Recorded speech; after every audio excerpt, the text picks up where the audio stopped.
Yom HaShoah is a day observed throughout the world to remember and honor Holocaust victims. One survivor of Nazi death camps was 14 years old when he and his family were seized by Nazis. He spent the next 5 years in 5 different concentration and labor camps and escaped death in gas chambers twice.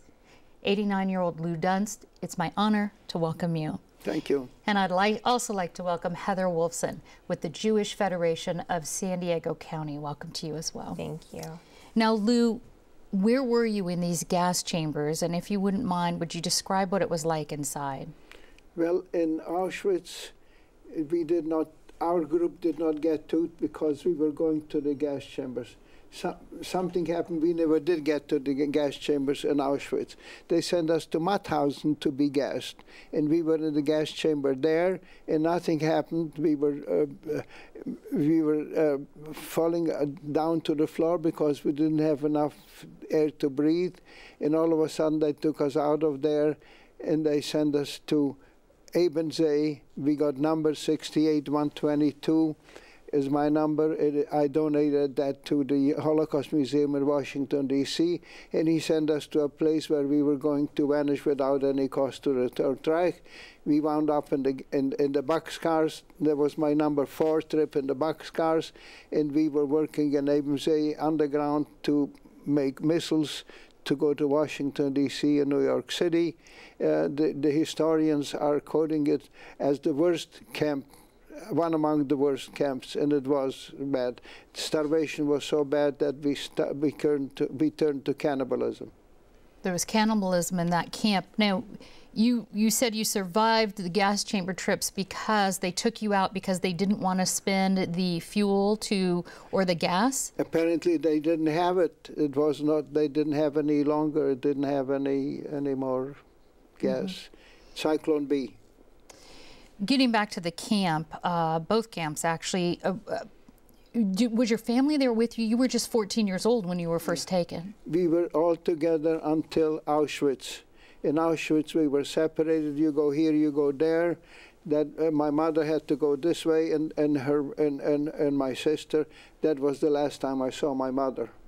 And how about the rest of your family? Well, my father was, we were also separated from my father, my brother, and we were separated from our father. We don't know what happened to him, but we can imagine what happened. What got you through? Maybe there was more than one thing. These 5 horrible years, you're separated from your family, you're being told you're being sent to the gas chambers to die. You know, that doesn't happen. How did you survive?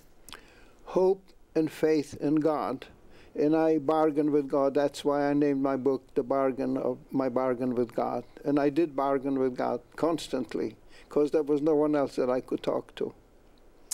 Heather, the Holocaust was 70 years ago.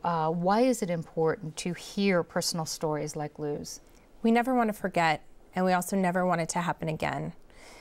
By hearing Lou's story and other survivors' story, we ensure that we don't see another Holocaust, and we don't want to see genocide.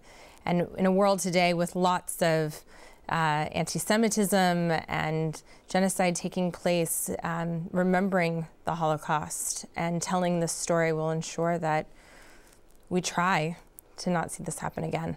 And Lou, you used to lecture on this, as you said, 3 times a week. That's correct. Slowed down a little bit, so we appreciate you telling us now. What do you want people to hear this story, your story, the story of the Holocaust? What do you want them to remember most about it?